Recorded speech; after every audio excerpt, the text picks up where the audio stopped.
Madam जी, इस अनाथ बच्चे को छोड़ दो। इसने आपकी चैन नहीं चुराई है। हवलदार, इस बूढ़े और इसके पोते को जीप में डालो। आज इन्हें इनकी औकात याद दिलाऊंगी। तभी बच्चे की कमीज फटी और कंधे पर वो निशान दिखा जिसे देखते ही कलेक्टर मैडम के होश उड़ गए। यह कहानी है ममता के उस इम्तिहान की जहां कानून की कुर्सी पर बैठी एक माँ को अपने ही खून को पहचानने में 12 साल लग गए। क्रोध की आग में हम कई बार वो अनमोल रिश्ते जला देते हैं जिन्हें हम पूरी जिंदगी तलाशते रहे।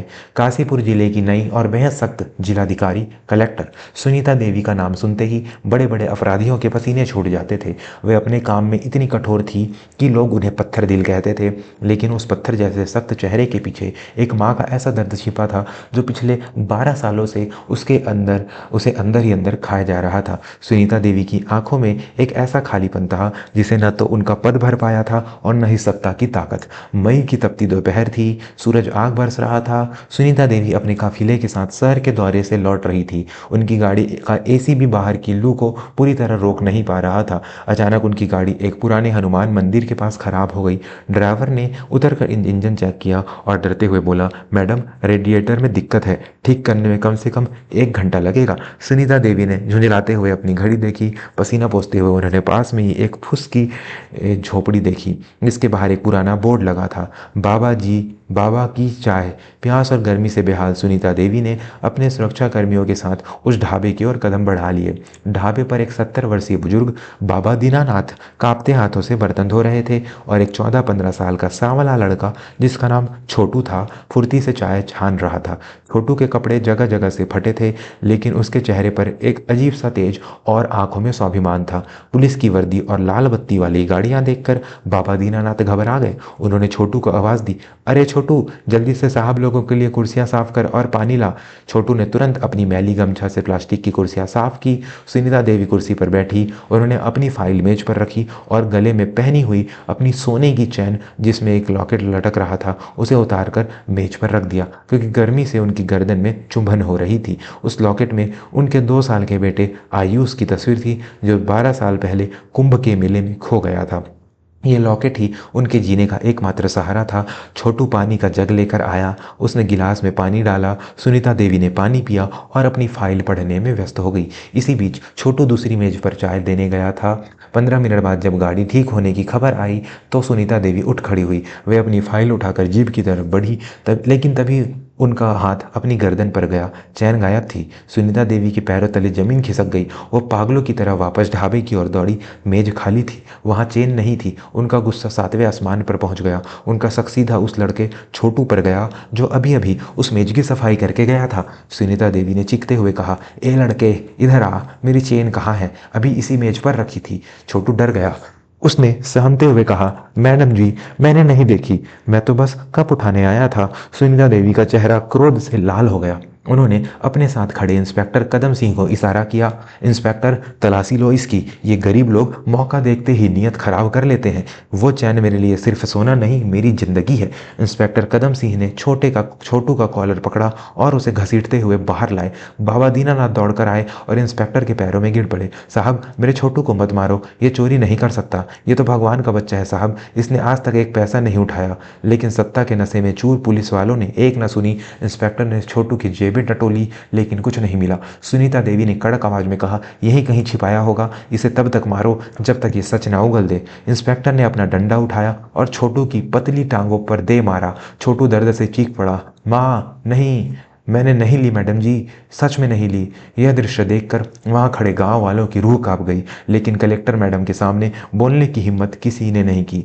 दोस्तों, कहानी में आगे एक ऐसा मोड़ आएगा जो अपनी आंखों में आंसू ला देगा। अगर आप भी मानते हैं कि गरीबों का भी आत्मसम्मान होता है तो अभी इस चैनल को सब्सक्राइब करें और वीडियो को लाइक जरूर करें। बाबा दीनानाथ सुनीता देवी के सामने गिड़गिड़ाने लगे, मैडम जी, आप भी तो एक माँ होगी, इस बच्चे पर तरस खाइए। ये अनाथ है। 12 साल पहले मुझे गंगा किनारे रोता हुआ मिला था। मैंने इसे अपने सगे बेटे से बढ़कर पाला है। यह चोर नहीं है। 12 साल और गंगा किनारे शब्द सुनकर सुनीता देवी की दिमाग में एक हल्की सी घंटी बजी, लेकिन उनका गुस्सा और चैन खोने का डर उस पर हावी हो गया। उन्होंने बाबा को धक्का देते हुए कहा, चुप रहो, चोर की तरफदारी करते हो। अगर इससे चैन नहीं दी तो तुम दोनों को जेल में सड़ा दूंगी। इंस्पेक्टर ने छोटू को बाल से पकड़कर उठाया और उसे जीप की तरफ धक्का दिया। छोटू लड़खड़ाया और एक नुकीले पत्थर पर गिर पड़ा। गिरते ही उसकी पुरानी कमीज कंधे के पास से पूरी तरह फट गई। धूप तेज थी। सुनीता देवी जीप में बैठने ही वाली थी कि उनकी नज़र जमीन पर पड़े छोटू के नंगे कंधे पर गई। वहाँ एक गहरा और पुराना जले का निशान था, बिल्कुल त्रिशूल के आकार जैसा। सुनीता देवी के कदम वहीं जम गए। उनकी सांसें अटक गई। दुनिया जैसे थम सी गई। यह निशान, यह कोई साधारण निशान नहीं था। सुनीता देवी को वो दिन याद आ गया जब उनका बेटा आयुष महज 1.5 साल का था। घर में पूजा थी और खेल खेल में आयुष ने जलते हुए दिए पर गिर गया था, जिससे उसके दाहिने कंधे पर त्रिशूल जैसा जले का निशान बन गया था। डॉक्टर ने कहा था कि यह निशान जिंदगी भर रहेगा। सुनीता देवी पागलों की तरह छोटू की तरफ दौड़ी। पुलिस वाले हैरान थे। उन्होंने छोटू को झंझोड़ते हुए उसका कंधा पास से देखा। वही निशान, वही जगह, और तो और छोटू के कान के पीछे एक छोटा सा तिल भी था, जिसे सिर्फ एक माँ ही जानती थी। सुनीता देवी का पूरा शरीर कांपने लगा। उनकी कठोरता आंसुओं में बहने लगी। उन्होंने कांपती आवाज़ में पूछा, बेटा तुम्हारा नाम, तुम्हें बचपन का खुद याद है? छोटू दर्द से कराह रहा था, लेकिन उसने डरते हुए जवाब दिया, नहीं मैडम जी, बाबा कहते हैं मैं मेले में खो गया था। मेरे पास एक खिलौना था, हाथी वाला, बस वही याद है। हाथी वाला खिलौना? सुनीता देवी के मुंह से एक चीख निकल गई। जब आयुष खोया था तब उसके हाथ में उसका पसंदीदा पीला हाथी था।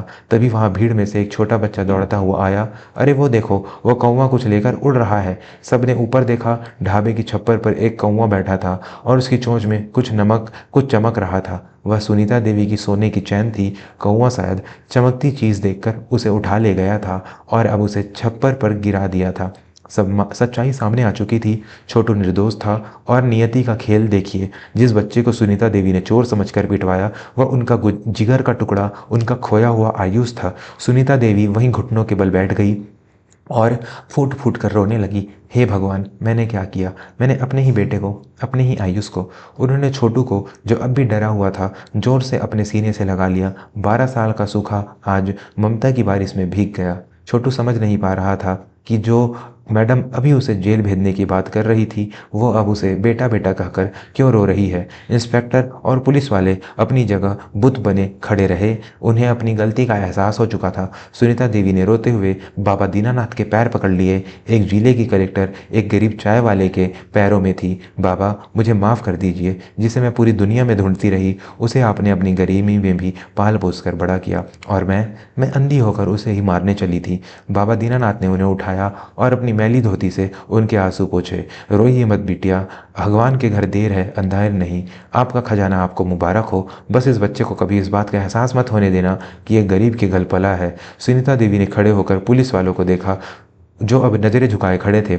उनकी आवाज़ में अब गुस्सा नहीं, बल्कि एक माँ का दर्द और अधिकारी की गंभीरता थी। इंस्पेक्टर, अपनी वर्दी उतारने के लिए तैयार हो जाओ। बिना सबूत के एक बच्चे पर हाथ उठाने का अंजाम तुम्हें भुगतना होगा, और आज के बाद इस जिले में किसी गरीब के साथ नाइंसाफ़ी हुई तो मैं बर्दाश्त नहीं करूंगी। दोस्तों, कहानी अभी ख़त्म नहीं हुई है। मिलन का सबसे भावुक पल अभी बाकी है। क्या छोटू अपनी असली माँ को स्वीकार करेगा? जानने के लिए चैनल को सब्सक्राइब करें।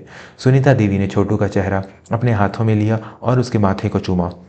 बेटा, मैं ही तुम्हारी बदनसीब माँ हूँ, क्या तुम मुझे माफ़ करोगे? छोटू ने मासूमियत से बाबा दीनानाथ की तरफ देखा। बाबा ने आंखों से स्वीकृति दी। छोटू ने धीरे से सुनीता देवी के आंसू पोंछे और बोला, मैडम जी, नहीं माँ, आप रो मत, मुझे दर्द नहीं हो रहा। उस दिन उस हनुमान मंदिर के सामने एक चमत्कार हुआ था।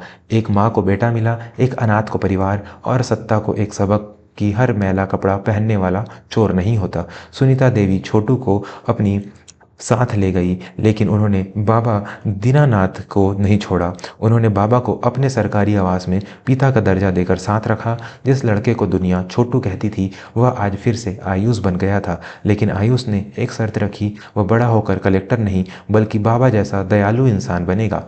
शिक्षा। दोस्तों, यह कहानी हमें सिखाती है कि क्रोध में लिया गया निर्णय हमेशा पश्चाताप का कारण बनता है। किसी की वेशभूषा देखकर उसके चरित्र का फैसला मत कीजिए।